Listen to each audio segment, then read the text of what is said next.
guys, welcome to Stacking the Shelves for the week of preceding, I guess, September 12th. It has been a while since I've done a Stacking the Shelves. I was on vacation for like 10 days, and I will talk more about that at the end of the video.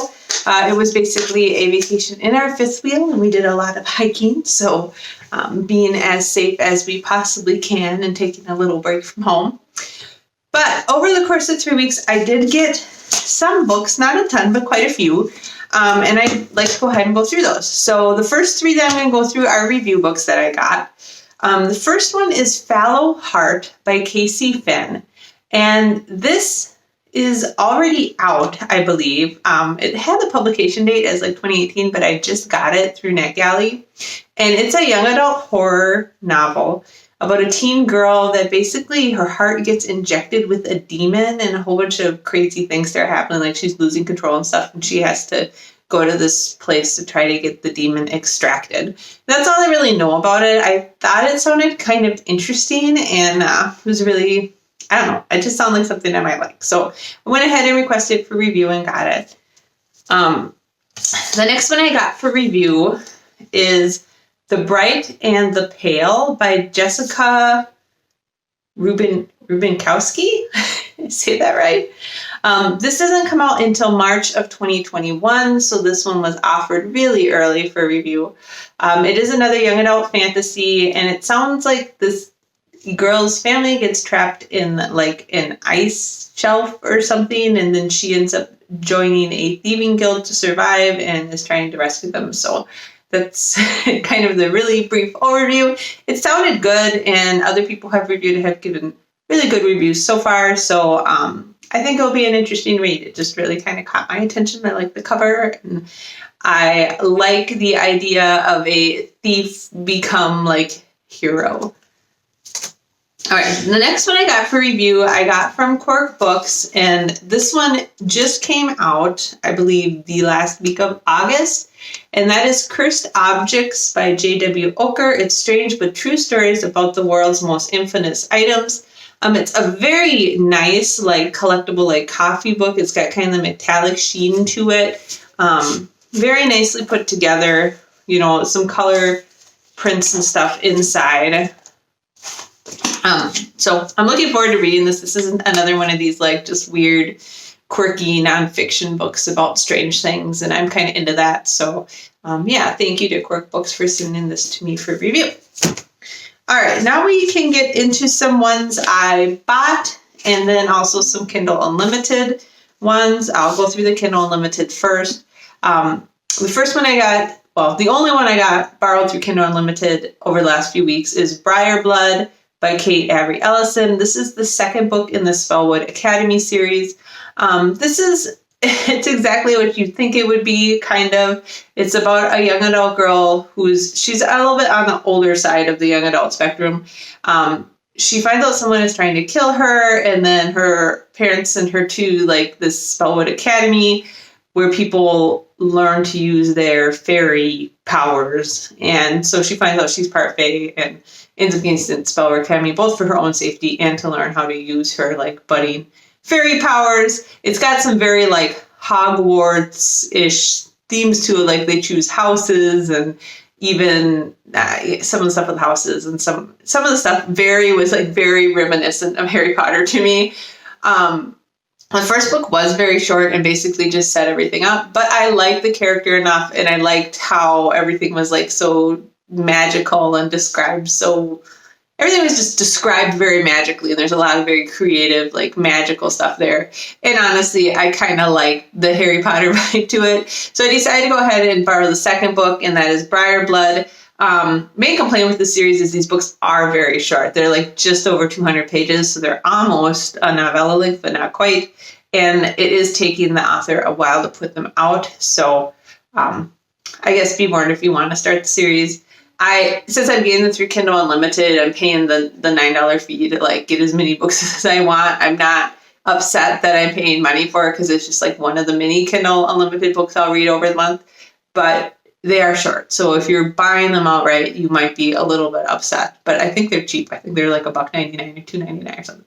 anyways, way too much about that, but I got that through Kindle Unlimited. Then I feel like this is an Amazon advertisement. I got an Amazon First Reads book as well. For those who have Amazon Prime, you can pick one Amazon First Reads book every month, and maybe even more than one. I think there's just a selection, and you can pick what you want out of the selection, but I only usually pick one. Anyways, these are books that are not yet released, but are going to be released soon under an Amazon publishing house, Amazon publisher or whatever. And the one that I went ahead and got from First Reads is Find Layla by Meg Ellison. This is just a young adult contemporary fiction. It sounds about like there's a girl who likes science, is entering science fairs, but she's also in a really bad home situation, and she gets taken by protective services and put into a different house. And it just sounded like kind of one of these interesting coming of age / social issue novels, and I just like to read those sometimes. So I thought this would be a good young adult contemporary fiction, and again, it's been getting very good reviews, so I figured why not? It's another shorter read. Thought it would be fun. Okay, then I did buy one, just like flat out bought Emerald Blaze by Alona Andrews. This is the 5th book in the Hidden Legacy series. It continues Catalina's story. So the first 3 books in the series were Nevada,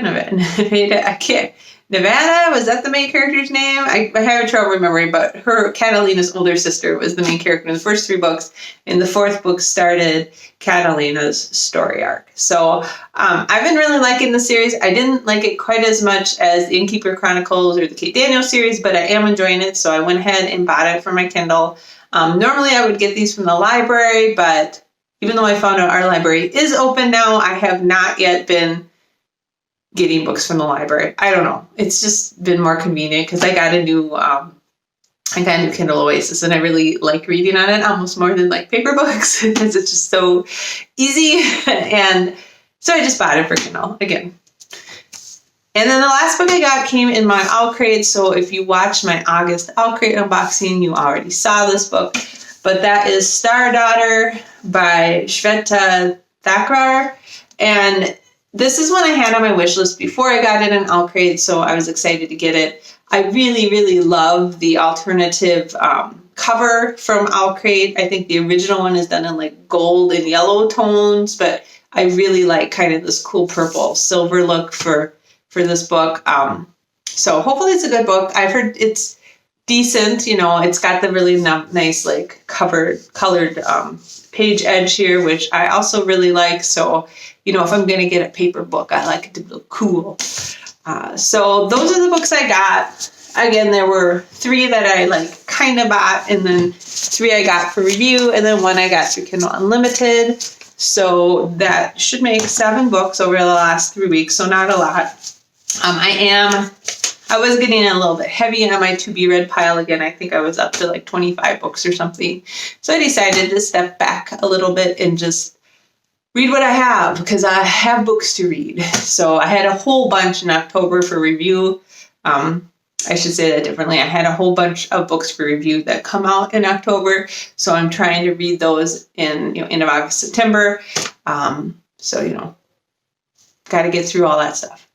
So now to just talk about other stuff. I'm wearing a sweater, you might notice, a thin sweater, but a sweater, because it has been very cold in Minnesota the last few days. The highs have been in the 40s, and we are under freeze warnings for tonight, so we may get below 30 degrees F, which is kind of a bummer because I'm still getting like jalapenos and tomatoes out of my garden and green peppers and stuff like that. So I'll have to run out today and just make sure everything that's ripe is pulled.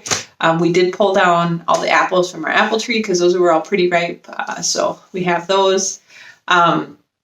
So I'm wearing a sweater because it's cooler and it's raining. So lovely fall weather, very typical fall weather for Minnesota. It's like 48 degrees and raining, which I actually don't mind. I love the fall weather. So I'll go out walking or hiking in the rain. It's all good. And we did just get back from a longer vacation to the Black Hills and the Badlands. We went out. We were going to go out for a week. And then while we were out there, we decided to add on a few days and stay in the Badlands area, because originally we were going to drive back from the Black Hills to the Badlands one day and go back. And then we decided just to stop there on our way back home because it's kind of on the way. And that was a good trip. We did a lot of the hikes. So we usually like go through the Black Hills on the way to Yellowstone or somewhere else. We never really stopped there. So it was good.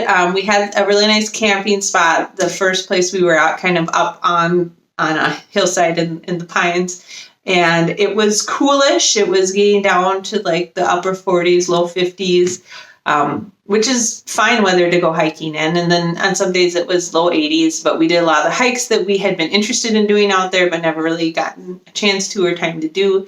We did some of that. So we did go see Mount Rushmore early one morning. My son could not remember that. The last time we had him out there, he was like 6 and he's 13 now, and he didn't remember it very well. So he wanted to see that. And I think generally speaking, we felt pretty safe for the whole trip. There was a gas station we stopped at the way out that was pretty busy, so we just put our masks on when we went in to use the bathroom and stuff. I will say that South Dakota is not big on wearing masks, so like living in Minnesota where it's mandated now, it was a little bit weird to see people like in all these buildings and stuff with no masks on.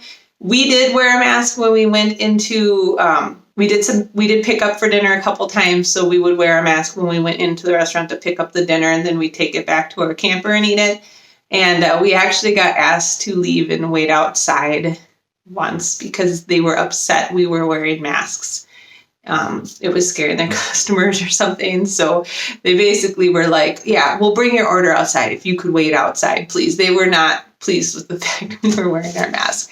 And then just some like other mask shaming, like occasionally getting like eye rolls or like disgusted noises at you or whatever because you were the only person in the gas station with a mask on, which we're pretty thick-skinned and just we're kind of thought it was a little silly because like we're protecting everybody else. Like, I don't know, maybe we picked up COVID-19 on this journey.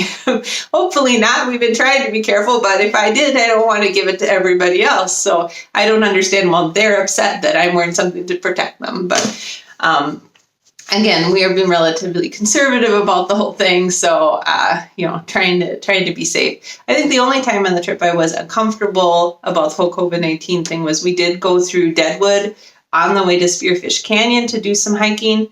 And we thought, well, we'll stop in Deadwood and just see what it looks like. We've never been there. And nobody in that town was wearing a mask. And even at I think we got there at 10 a.m. in the morning, it was pretty busy. And so we started out not wearing masks because we were outside walking on the sidewalk and figured out whatever.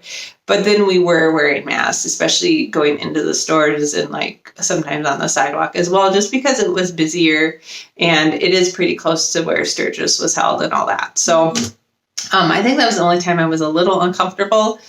Other than that, we did take out a couple times. The rest stops we stopped at were not busy. We'll see. We'll see how it goes. Ask me in a couple weeks if I've been sick or not. But I think it went okay. And it was super nice to have our fifth wheel and be able to kind of cook our own dinners in there and sleep in there and kind of take our little house with us for the whole trip. And everybody had a good time. We actually brought one of my cats on this trip as well. And he's the younger cat that we want to teach to go camping with us. And he was not fond of the car ride. He yelled a little bit the first 5 minutes. And then for the next 9 hours of the drive, he just sat in a little ball in the corner and did not move. But once we got him into the camper, he was at home pretty quick. He was an only cat. He loved it. We free fed him. He had a good time. He got to there's lots of windows in the camper. So he was talking to the squirrels and the birds all day. And he seemed to enjoy it pretty well. So, and then by the time we came back to the Badlands. So he had a little car ride. And he didn't like that one very much either. But then by the time we were coming home, he was a little bit more comfortable in the car and was kind of getting used to it. So he is our cat that really loves people. He loves to always be around his family, but he's also a little bit more high strung. He's brave, but everything startles him. So we were a little bit concerned about that, but it ended up working out fine. So I guess I don't know. What else can I talk about? I mean, my son's going to start school soon. They move the start back a week, so they don't start until Monday now, the 14th, I think it is. And they're going to start online only for the first 2 weeks, and then the middle schoolers are going to go back hybrid on the 28th. So that means my son will be doing online school 3 days a week and in-person schooling 2 days a week. And part of the reason I think they're doing that, they're starting elementary school hybrid right away, and they kind of wanted to see what happened with the elementary school before they get all the middle schoolers and high schools back hybrid as well. So we'll see how that goes. Hockey is also starting. My son and my husband had a meeting for it last night, and I was in the house by myself for the first time in since March. So it was really interesting. It was so quiet. It was kind of neat. But they were a little bit upset because when they went to the hockey meeting, that was 60 families or something. So 60 single parents or double parents with their child were there, and nobody was wearing a mask except for my son and husband. And some of the parents were walking up holding a mask, but then when they saw other people weren't wearing them, they shoved them back in their pocket. So it makes me a little bit concerned about how the hockey season's going to go. If everybody's kind of disregarding everything, then it could be a little bit nerve-wracking, but I guess we'll just have to see how it goes. Anyways, so that is kind of my book update and my life update for you. I hope that you've had a great last 3 weeks. I will try to not go so far between posts in the future, and I will be going through and doing my best of August posts probably in a week or two. I'm really swamped at work, so I'm trying to get caught up on all that. And then I will get caught up on my personal life. So I hope you got a lot of great books and had a great week of reading, and that you're being safe and healthy. And I will talk to you guys soon for the best of August. All right. Have a great week of reading. Bye.